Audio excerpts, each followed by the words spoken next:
Dewan juri yang saya hormati, teman-teman yang saya cintai. Saya Dafrosa Raisa Nanggo dari SDI Randong akan membawakan sebuah cerita dari daerah Manggarai yang berjudul Sau dan Sewe.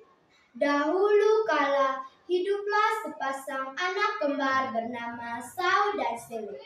Keduanya dipelihara oleh seorang pedagang kaya raya karena kedua orang tuanya telah meninggal. Mereka hidup menderita karena sering diperlaku kasar oleh istri dan anak dari pedagang tersebut. Semua pekerjaan berat dan ringan dikerjakan oleh kedua bersaudara tersebut dan memakan makanan sisa. Mereka menjalaninya dengan sabar dan berdoa agar penderitaan segera berakhir.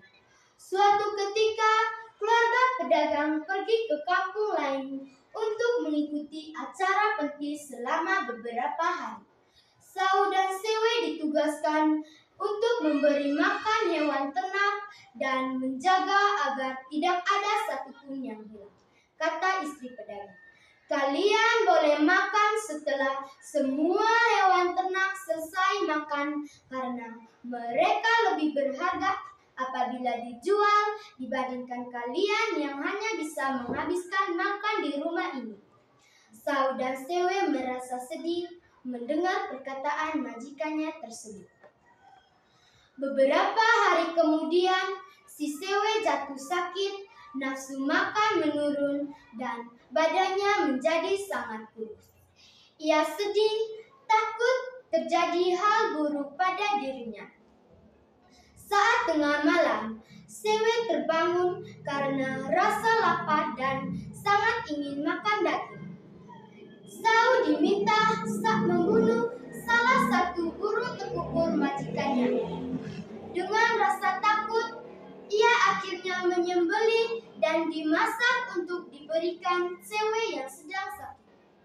Ketika keluarga pedagang kembali, istri sangat marah karena seekor burung tekukur peliharaannya hilang.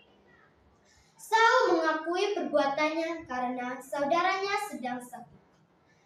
Mereka dipukul dan diusir meskipun sudah memohon untuk diampuni. Istri pedagang tetap marah dan mengusir salah satu dari mereka untuk meninggalkan rumah tersebut. "Pergi kalian dari sini." Karena merasa paling bersalah, Sewe akhirnya pergi tanpa membawa bekal dan hanya membawa baju yang melekat di tubuhnya. Si Sau sangat sedih meratapi nasib saudaranya dan saat itu keduanya hidup terpisah. Berbulan-bulan lamanya, Sewe mengembara hidup di hutan belantara dan memakan tanaman hutan layaknya binatang liar. Ia telah menyatu dengan alam sehingga tubuhnya ditumbuhi bulu-bulu halus seperti kera dan bersahabat dengan binatang-binatang liar. Si Sau yang tumbuh di rumah pedagang kaya juga menderita dan sudah tidak sanggup menahan penderitaan dan siksaan keluarganya tersebut. Ia pun memutuskan untuk pergi mengembara mencari saudaranya Sewe. Bertahun-tahun lamanya, ia tidak juga menemukannya. Akhirnya, ia berhenti mengembara dan membuka kebun sendiri dengan menanam berbagai jenis sayuran dan buah-buahan dan hasilnya dijual ke kota. Berkat keuletan dan kerja kerasnya, ia menjadi seorang kaya raya di kampungnya. Meski kaya raya, ia tetap rendah hati dan selalu membantu orang yang menderita. Sau kemudian memiliki istri dan dikaruniai sepasang anak kembar. Hal itu membuat ia selalu merindukan saudaranya Sewe.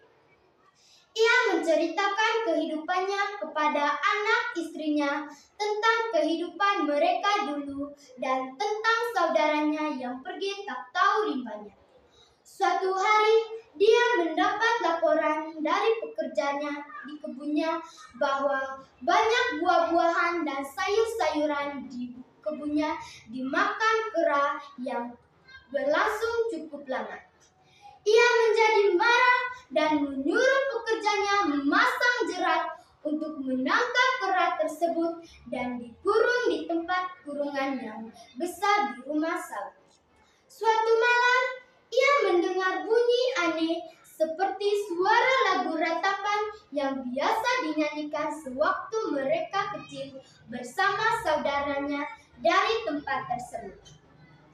Nyanyian tersebut sangat menusuk kalbu dan mengingat kembali penderitaan mereka dulu.